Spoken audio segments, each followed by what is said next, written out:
All right, imagine you're rushing across the Japanese countryside at these astonishing, totally mind-bending speeds. But here's the catch. The wheels of your vehicle never even touch the ground. You are quite literally floating. Welcome to our explainer on the Chuo Shinkansen. Today, we're digging into a monumental, multi-decade engineering project that honestly feels like it was pulled straight out of a science fiction novel.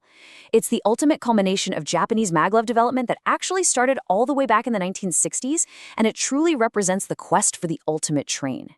603 kilometers per hour. Let that sink in for a second. That is roughly 375 miles per hour. Back in 2015, a manned L0 series train achieved this absolute jaw-dropping speed on a test track in Yamanashi, setting a world record. It is just a visceral, staggering number for a vehicle traveling on the surface of the Earth. But, how exactly do you hurl a multi-ton train full of passengers across the country at those speeds without just flying right off the rails?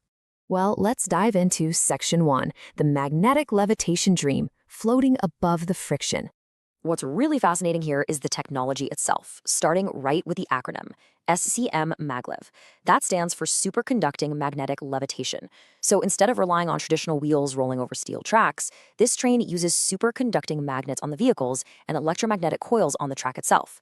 These coils use a niobium titanium alloy that actually has to be supercooled to minus 269 degrees Celsius using liquid helium. This extreme cooling allows the ground coils to produce alternating currents, creating these incredibly intense forces of attraction and repulsion. It completely eliminates wheel friction. The train is elevated, perfectly centered in the track, and propelled forward purely by magnets. Now you might be wondering, okay, what kind of massive power draw are we talking about here? Because the train operates mostly in tunnels and high speeds, the air resistance is massive. During normal operations between Tokyo and Osaka, the maglev consumes around 90 to 100 watt-hours per seat kilometer. And yes, that is more than your traditional N700 series bullet train.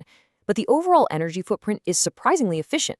To put it in perspective, it is significantly less than a modern commercial passenger plane, like an Airbus A319neo, which uses about 209 watt-hours per seat kilometer. Plus, because the maglev is entirely electric, it can easily tap into low-carbon energy sources down the line. Which brings us to Section 2, Engineering and Underground Marvel, Carving Through the Alps. Because here's the thing, floating magnetically, that's honestly only half the battle. Engineers are up against staggeringly complex geography to make this frictionless dream a reality. The scale of this route is just wild. The initial leg from Tokyo to Nagoya covers 285.6 kilometers, but to hit that 500 kilometer per hour cruising speed, the train needs incredibly straight paths.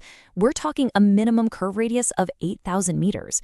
You can't just weave a train like that around mountains and cities, you have to go under them. A massive 86% of this initial route is being built entirely in underground tunnels.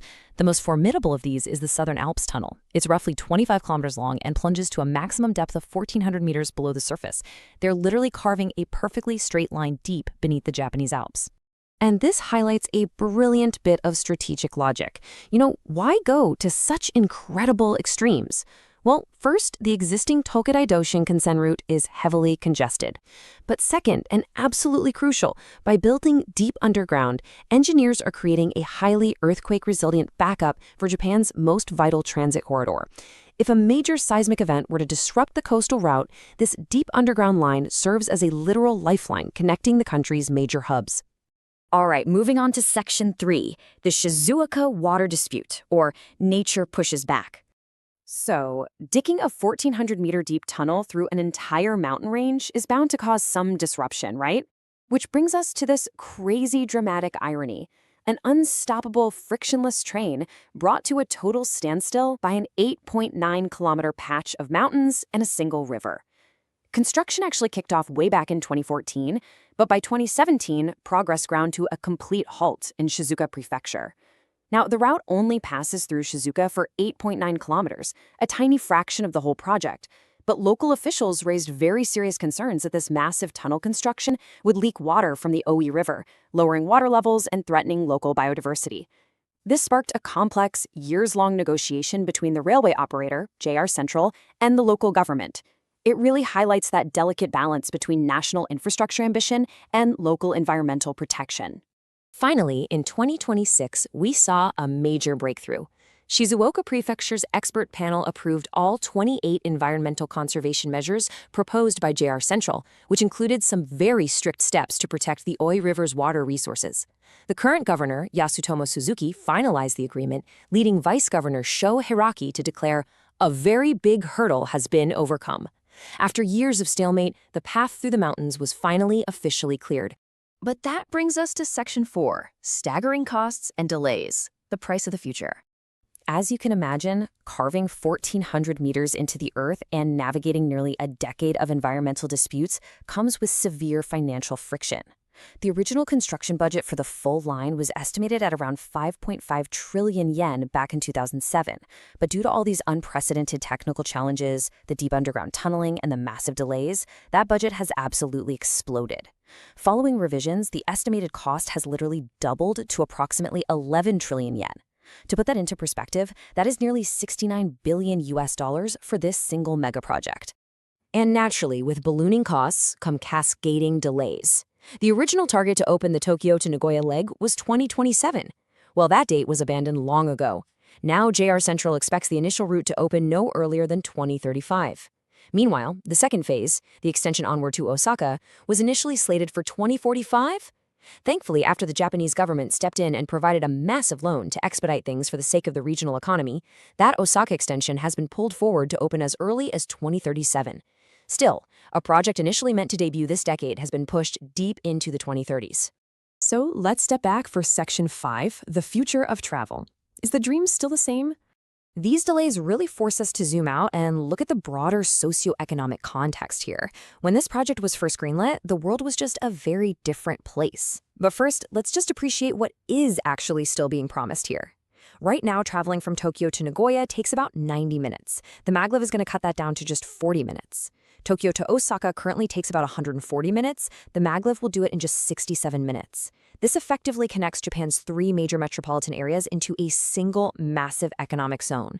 I mean, you could commute between Tokyo and Osaka in just over an hour.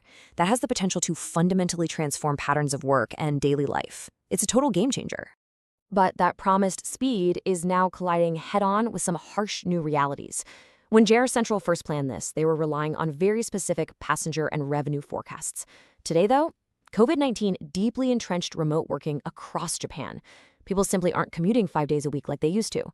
Add to that Japan's accelerating decline in the national birth rate and a rapidly aging population, and the demographic math gets, well, pretty complicated. There are fewer working-age people to travel, and the ones who do are traveling less. This brings massive, growing scrutiny onto whether the economic returns of this project are actually still going to materialize.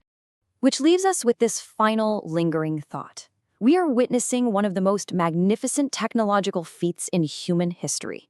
A 500-kilometer-per-hour floating train traveling in a perfectly straight line deep beneath the Japanese Alps. It is an absolute triumph of engineering.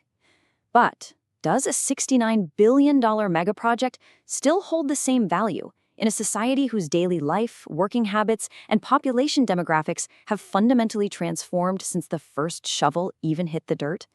Ultimately, it's the ultimate friction between an unstoppable technological future and a rapidly changing human landscape.